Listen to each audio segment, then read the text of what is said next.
आत्मा को निर्दोष करने के लिए कुछ सूत्र बताए। पहला, तीर्थ का स्नान करो, पर आत्मा का भी स्नान जरूरी। दूसरा, गुरु की वाणी। तीसरा, प्रत्येक जीव की सेवा। चौथा, व्रत। पांचवा, दान। छठा, शिवालय देवालय में प्रवेश। सातवां, बुजुर्ग माता पिता की सेवा। और आठवां, सुमिरन। कितनी देर सुमिरन कर रहे हैं हम? ये जरूरी नहीं है कि तुम 4 घंटे तक बैठकर भगवान का नाम सुमर रहे हो।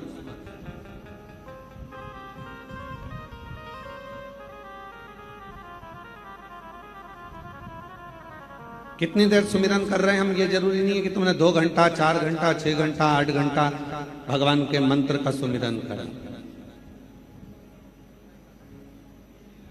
सुमिरन से मतलब है कि तुम्हारे सुमिरन भले तुम 24 घंटा, फिर वही वाली बात आ गई, 24 घंटा भजन नहीं कर सकते मत करो, 12 घंटा नहीं कर सकते मत करो, 8 घंटा नहीं कर सकते मत करो, 3 घंटा भजन करो।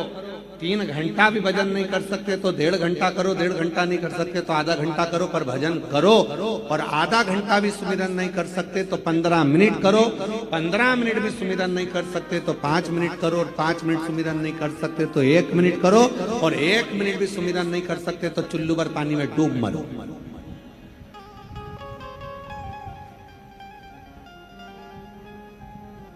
चौबीस घंटा परमात्मा ने दिया तो शिवपुराण ये थोड़ी ना करे कि तुम 24 घंटा मंदिर में बैठे रहो। शिवपुराण ये भी नहीं करे कि 24 घंटा तुम जल लेकर मंदिर के अंदर बैठे रहो। यहां तो शिवपुराण ने कहा 1 लोटा जल, बोल बम का नारा है, श्री शिवाय। यहाँ शिवपुराण ने यह नहीं कहा आपसे कि आप मंदिर में 1000 लोटा जल चढ़ाओ, मंदिर में बैठे रहो, 2 दिन तक बैठे रहो, 24 घंटा बैठे रहो, आधा घंटा बैठे रहो। ये शिवपुराण नहीं कहता। शिवपुराण ये बोली नहीं। शिवपुराण तो कहती है कि तुम्हारे पास में जितना समय मिले और जब समय मिले और जैसा समय,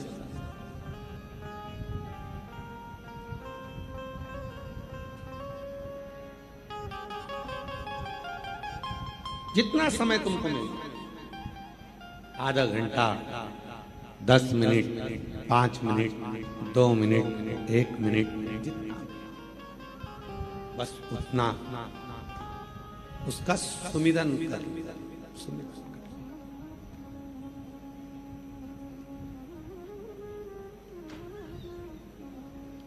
शिव पुराण ये नहीं कहती कि तुम 4 दिन तक मंदिर के अंदर बैठे रहो, 4 घंटे तक मंदिर के अंदर बैठे रहो, 15 दिन तक मंदिर के अंदर बैठे रहो, 8 घंटा मंदिर के अंदर बैठे रहो। शिव पुराण तो कहती है कि अगर आधी में पुनियाद,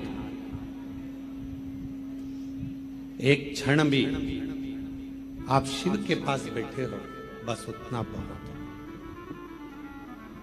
एक क्षण देवराज नाम के ब्राह्मण बैठकर शिव कथा को अपने कानों से श्रवण कर लिया और उतनी देर में भगवान देव अधिदेव महादेव की करुणा हो गई और देवराज भगवान शिव के धाम चला गया।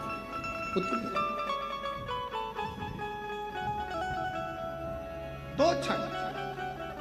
और भाग्यशाली हो आप सब, जितने भटिंडा के इस पवित्र प्रांगण में बैठकर शिव महापुराण की कथा को श्रवण कर रहे हो, आप सब किस्मत भाग्यशाली। मेरे भोले बाबा ने अगर तुमको यहाँ बुलाया है, मेरे शिव जी ने अगर आपको यहाँ पर आमंत्रित करा है, मेरे शंकर भगवान की कथा श्रवण करने के लिए, मेरे बाबा की कथा श्रवण करने के लिए अगर आप यहाँ पहुंचे हो, तो 3 महीना इंतजार करना। मेरा भोला बाबा आपकी क्या प्रदान करेगा कि उसके ऊपर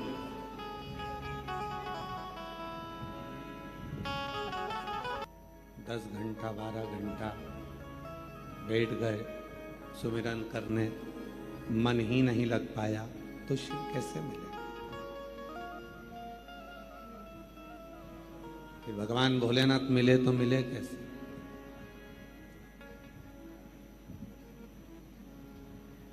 एक क्षण बहुत।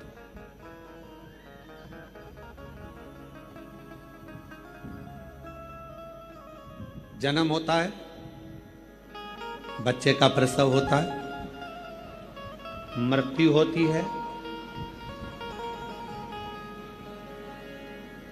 जन्म में जितना समय लगता है शादी में उससे दुगना समय लगता है, और मृत्यु में सबसे कम समय लगता है।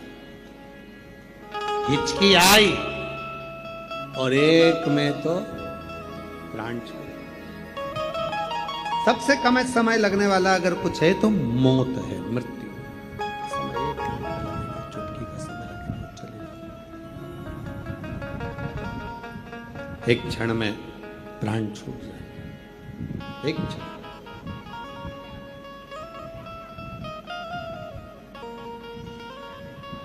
बस जैसे मौत को आने में एक क्षण लगता है, अगर दिल से देव अधिदेव महादेव को पुकार लिया जाए तो मेरे शंकर को आने में भी केवल एक क्षण लगता है, एक क्षण, ज्यादा नहीं, एक क्षण। क्यों प्रदोष का व्रत आता है? क्यों शिवरात्रि आती है? क्यों सोमवार आता है? क्यों अमावस्या आती है? क्यों पूर्णिमा आती है? इसलिए रोड पर चलते चलते चलते चलते स्पीड ब्रेकर आता है। स्पीड ब्रेकर क्यों आता है? कि अपनी स्पीड को थोड़ा धीमा कर लो, स्लो कर, थोड़ा धीमा करो, थोड़ा स्लो करो। स्पीड ब्रेकर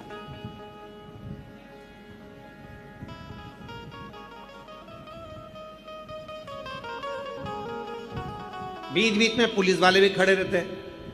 सीट बेल्ट लगाओ, हेलमेट लगाओ, सीट बेल्ट बांधो, हेलमेट लगाओ। बीच बीच में पुलिस भी खड़ी रहती है। किसके लिए? तुम्हारे लिए। पुलिस अगर बोल रही है कि सीट बेल्ट लगाओ तो इसमें फायदा किसका है? तुम्हारा। हेलमेट लगाओ, इसमें फायदा किसका है? तुम्हारा। इसमें फायदा है किसका? स्पीड ब्रेकर बीच में आए, फायदा किसका? तुम्हारा। थोड़ी स्पीड थोड़ा स्लो करो जिससे आप अपनी मंजिल तक पहुंच सकें। शिव पुराण की कथा कहती है जैसे प्रदोष आए, जैसे शिवरात्रि आई, जैसे सोमवार आए, जैसे सोमवार आया, प्रदोष आया, शिवरात्रि आई, ये सब हमारे सामने आते हैं कि हमारे जीवन की जो स्पीड है वो थोड़ी सी कम कर कर थोड़ा सा समय परमात्मा को देना प्रारंभ करें, जिससे हमारी जिंदगी के जितने दुख आते हैं वो एक ना एक दिन हमारा ईश्वर, हम जिसको भजते हैं। शिवपुराण ने ये नहीं कहा कि तुम केवल मुझे भजो, शिवपुराण ने यह भी नहीं कहा कि तुम केवल राम को भजो, शिवपुराण ने यह भी नहीं कहा कि तुम केवल कृष्ण को भजो, शिवपुराण ने यह भी नहीं कहा कि केवल शंकर को भजो। शिवपुराण तो यह कहती है कि तुम्हारे हृदय में जो रब है, तुम्हारे हृदय में जो ईश्वर विराजमान है, तुम जिसका भजन करते हो, तुम जिसका स्मरण करते हो, उसके प्रति अपनी चित्त वृत्ति को इतनी प्रबल कर लो कि एक दिन अंत समय में वही ईश्वर तुम्हारे सामने आकर खड़ा हो जाए और तुम्हारे दुख को मिटाकर चला जाए। वही ईश्वर, वो ईश्वर। और जो दिल से मांगोगे वो दिल से दे देगा, जो दिल से मांगोगे वो दिल से दे देगा। मेरा भोला भंडारी है, मेरा भोला भंडारी है, खाली झोली भर देगा। मेरा भोला भंडारी है, खाली झोली भर देगा। मस्तक पे चंदा है, उजियारा है, उजियारा कर देगा। मेरा भोला भंडारी है, मेरा भोला भंडारी है, खाली झोली भर देगा। मेरा भोला भंडारी है, खाली झोली भर देगा। शिव की कृपा, शंकर की करुणा, उसकी उदारता, उसकी दया